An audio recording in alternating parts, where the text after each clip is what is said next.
Hello friends, आज हम discuss करेंगे कि कौन सी बीमारी किसे होगी और डेट ऑफ बर्थ से कैसे पता चलेगा। तो वैसे तो पता नहीं चलेगा, बट बेसिक आइडिया आपको पता चल जाएगा। वैसे तो आपको फिर एस्ट्रोलॉजिकली देखना पड़ेगा और हाथ देखना पड़ेगा, तभी पता चलेगा। बट बेसिक्स में आपको बताता हूँ कि डेट ऑफ बर्थ से भी आप पता कर सकते हो कि क्या पॉसिबिलिटी है और होती भी है, ये देखा गया है। बट कितनी डेप्थ में है और कितनी सिवियरिटी है वो एस्ट्रोलॉजी से पता चलेगा, वो न्यूमरोलॉजी से पता नहीं चलेगा। तो आप पहले अपना नंबर टोटल निकालो। और मैं बात कर रहा हूँ जब आपकी लाइफ के 30 साल हो गए, क्योंकि शुरू की बात छोड़ दो। शुरू में अगर बीमार हो तो मम्मी पापा देख लेते हैं, बाद में फिर मम्मी पापा होते नहीं, परेशानी होती है। तो 30+ के बाद कौन सी बीमारी होगी उस पर हम डिस्कस करते हैं। 30+ या शादी के बाद, जो पहले हो। अगर 1 है टोटल आपका, डेट ऑफ बर्थ टोटल करो, 1 है तो आपको फिर प्रॉब्लम होगी पित्त की। सन जो है पित्त होता है, फायर फायर एलिमेंट आपका गड़बड़ होगा। जो फायर, अर्थ, वाटर, ये जो एलिमेंट होते हैं उसमें फायर एलिमेंट आपका गड़बड़ होगा।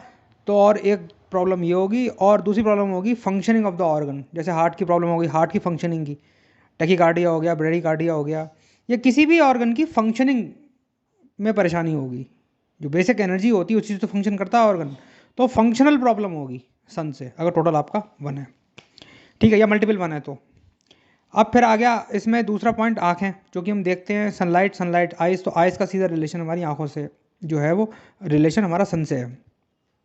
नंबर 2 आपका आ गया मून। मून का मतलब होता है मन, तो मेंटल, साइकी, सेंटिमेंटल, ये सब 2 वाले जो होते हैं, attention seeker, depression, mood swings, ये सब मून वाले होते हैं।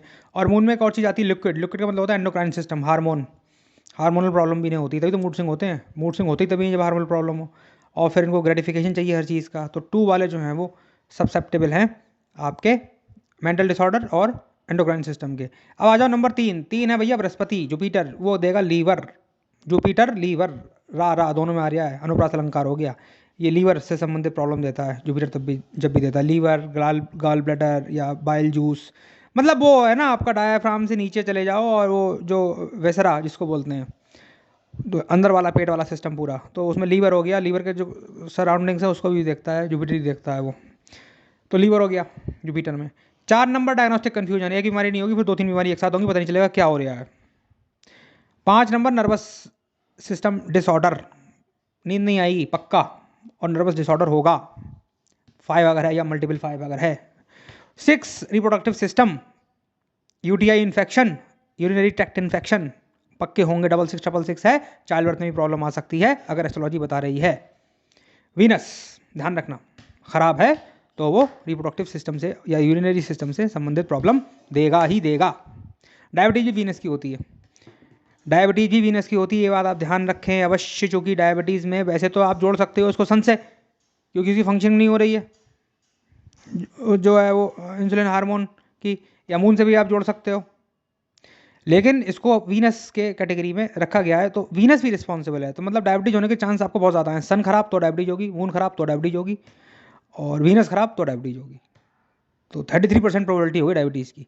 और आप देख लो सोसाइटी में 33% प्रॉब्लम रहती है। और सैचन भी जो है, जो मैं आपको यहाँ ऐड कर दूँ, वीनस के बाद सैचन पर डिस्कस करें तो सैचन ऐसी बीमारी देता है जो इनक्योरेबल होती है और पेन होता है जिसमें।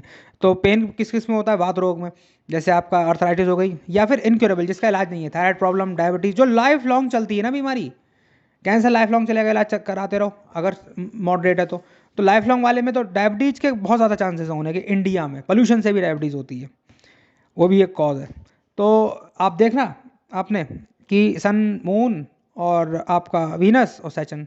सैचन आपको मैंने बता दिया जो है वो, ये भी आपको जो है वो लॉन्ग टर्म बीमारी देता है, इनक्योरेबल डिसीज़ जिसमें पेन होता है। पेन किस में होता है, हाथ पैर टूटेंगे तो पेन होगा, बहुत पेन होगा।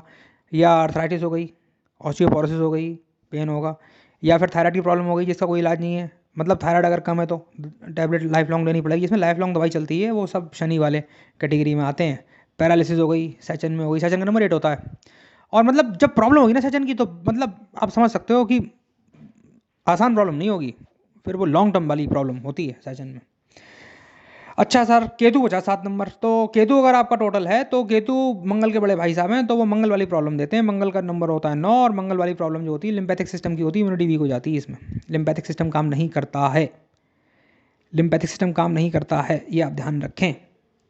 और 9 नंबर मंगल का है ये, तो मंगल और केतु भाई भाई हैं, तो एक जैसा हो गया। तो वैसे तो बॉडी में जितने सिस्टम होते हैं वो मैंने कवर नहीं किए हैं यहाँ पे। अब आप कहोगे कि वो हमारा जो रिस्पिरेटरी सिस्टम है, लंग्स, वो किस में आएंगे, तो लंग्स किसी में नहीं आएंगे। लंग्स एक जो है वो ऑर्गन है, और ऑर्गन फेलियर जो है वो सन खराब हो तो होता है। अगर ऑर्गन में ऐसी बीमारी है जिसका पूरी ज़िंदगी इलाज चलेगा तो वो शनि बताएगा, ठीक है। और लंग्स में अगर पानी भर गया तो मून खराब है, जो कि लिक्विड से संबंधित चीज़ हो गई। तो बड़ा मिक्स है, बीमारियाँ कोई कम नहीं होती हैं।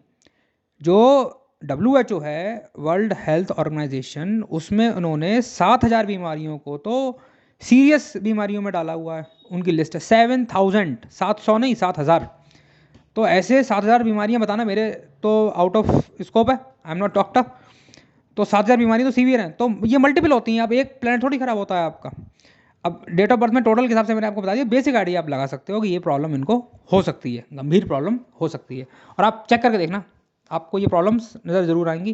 टोटल नंबर से निकालना 1 2 3 4 5 6 7 8 9, 1 से लेके 9 तक का। अच्छा लगेगा आपको, करके देखें। आगे हम डिस्कस करते रहेंगे। Thank you.